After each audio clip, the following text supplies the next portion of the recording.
नमस्कार, कैसे हैं आप सब लोग खुश और स्वस्थ होंगे। गाइस, एक कहावत सुनी होगी, राजा का बेटा राजा। ये तो सुना ही होगा, लेकिन ऐसा कोई सिस्टम है नहीं। हमारा देश भारत एक लोकतांत्रिक देश है, ना कि राजतांत्रिक देश है।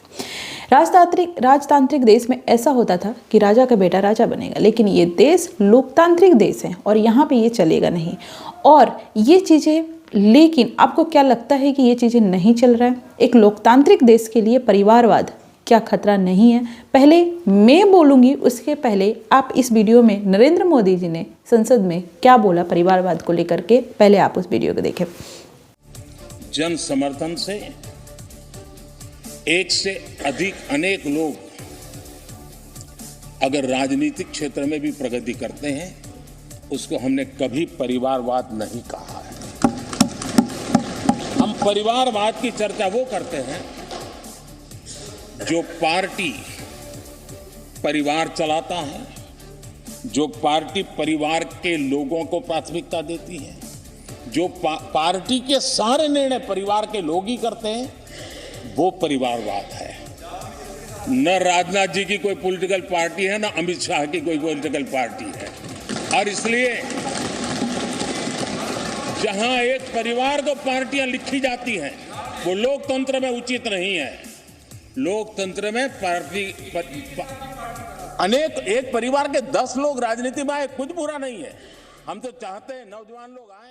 पूरे में देखा होगा उन्होंने क्या बोला, परिवारवाद को लेकर के बहुत अच्छी चीज़ बोला उन्होंने। एक चीज़ बुरा, और ये परिवारवाद को लेकर के मैंने कई वीडियो में ना जाने बनाया है ये चीज़ें। ये देखिए, परिवारवाद वो नहीं होता है जैसे कि मैं कोई बड़े पोजीशन पे हूँ और मेरे बच्चे नहीं जा सकते हैं, ऐसा कुछ नहीं है। जा सकते हैं, सबकी अपनी अपनी चॉइस है, लेकिन सारा का सारा कार्यभार, सारा का सारा डिसीजन मेकिंग जो चीज़ें होती है, सारी जिम्मेदारी, सारे चीज़ें अगर मैं ही करूँ तो ये होता है परिवारवाद। परिवारवाद मतलब एक परिवार द्वारा चलाया गया हर एक चीज़, एक परिवार द्वारा चलाया, देश को चलाना एक परिवार द्वारा किसी पार्टी को हैंडल करना, हर चीज़ डिसीज़न लेना एक परिवार लेगा। हर लोगों को किसको कहाँ पे पोजीशन देना है, मतलब सारी डिसीजन मेकिंग प्रोसेस जो होती है वो एक परिवार देखे, वो होता है परिवारवाद। जी हाँ, और आज कहीं ना कहीं यही है, और इस वजह से कांग्रेस का नैया ख़त्म होने वाली है। जी देखिए, एक मैं बात बता दूं आपको, कांग्रेस पार्टी जो है वो कोई पंडित जवाहरलाल नेहरू द्वारा बनाई गई पार्टी नहीं है कि उन्हीं की फैमिली को चीज़ें दी जाए, उन्हीं के फैमिली को ही सारी चीज़ें देख सकें और चीज़ें कर सके। देखिए, ये एक पार्टी जो है, ये एक गुट था, एक पार्टी थी जो देश में आज़ादी के लिए अंग्रेज़ों से लड़ रहे थे। उसमें ना जाने कितने लोग थे, सिर्फ पंडित जवाहरलाल नेहरू की फैमिली नहीं थी, उसमें तमाम लोग थे।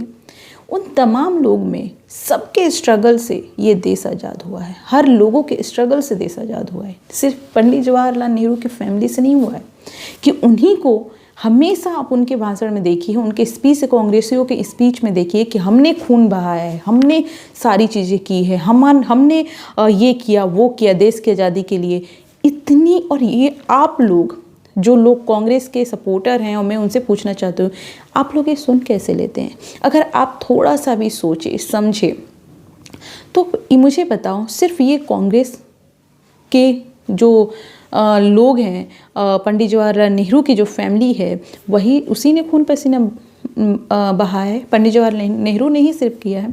आपने कभी सरदार वल्लभ भाई पटेल की फैमिली को सुना है? कभी महात्मा गांधी की फैमिली को सुना है? कभी तमाम लोग थे देश की आज़ादी में, सुभाष चंद्र बोस, तमाम थे, आपको पता है, उनकी फैमिली के बारे में कभी सुना है? तो फिर पंडित जवाहरलाल नेहरू की फैमिली को इम्पोर्टेंस क्यों? और यही कारण है कि कांग्रेस बर्बादी तय है। अगर देखिए, कांग्रेस को एक पार्टी के तौर पे देखा जाना चाहिए। उसमें मैं ये नहीं बोल रही हूँ, उसमें भी बहुत लोग हैं जो अच्छे नेता हैं, अच्छी सोच है, लेकिन उनको आगे नहीं बढ़ने दिया जाता है। क्यों? क्योंकि राहुल गांधी यहाँ बैठे हैं, युवराज सिंह, युवराज हैं वो भाई परिवारवाद है, परिवार के एक सदस्य हैं, उन्हीं को तो आगे बढ़ने देंगे और किसी को तो बढ़ने नहीं दिया जाएगा। और इसी वजह से कांग्रेस में जो अच्छे नेता थे या तो वो छोड़ दिए या तो उनका चलता नहीं है और इस वजह से पार्टी यहाँ पे खड़ी है। अगर यही चलता रहा तो ये समय नहीं, ज़्यादा टाइम नहीं लगेगा कि कांग्रेस अपनी उस स्थिति में होगी जिस स्थिति में अपोजिशन को नहीं होना चाहिए। एक स्वस्थ, मैंने हमेशा के वीडियो में बोला है, एक स्वस्थ कंट्री के लिए, एक स्वस्थ डेमोक्रेटिक कंट्री के लिए, एक स्वस्थ लोकतांत्रिक देश के लिए अपोजिशन स्ट्रांग होना बहुत ज़रूरी है। लेकिन मुझे लगता है कि अगर यही हाल रहा कि परिवार में राहुल गांधी है, उन्हीं को आगे बढ़ाना है, तो मुझे नहीं लगता कि ये चीज़ें आगे होगी। आपको क्या लगता है कि परिवार, सिर्फ परिवारवाद जो है वो राजा, अगर मान लीजिए कोई नेहरू, पंडित जवाहरलाल नेहरू के फैमिली से हैं तो उन्हीं को आगे बढ़ने देना चाहिए? क्या ये परिवारवाद नहीं है जिसमें आगे लड़ने की कैपेसिटी है, जिसमें अच्छी सोच है, वो ये परिवार ने उसको खा दिया और इस वजह से कांग्रेस का हाल ये है। आपको क्या लगता है कि ये इस परिवारवाद को ख़त्म नहीं करना चाहिए? ऐसे तमाम राजनीतिक पार्टियां हैं जो परिवारवाद को लेकर के चलती है और उसको हमें सोचना चाहिए कि इस देश में सबसे पावरफुल होता है हम आम जनता। अगर उसको कोई एक परिवार रूल करने लगे तो क्या ये देश के लिए खतरा नहीं है? आप मुझे कमेंट करके बताएं। Thank you so much. आपकी क्या राय है इस परिवारवाद को लेकर? मुझे प्लीज़ कमेंट करें और अपनी सोच प्रकट करें और अपनी जो सोच समझ के जो चीज़ें हैं उसे कमेंट करें। Thank you so much. मिलते हैं नेक्स्ट वीडियो में। अपना बहुत ध्यान रखें।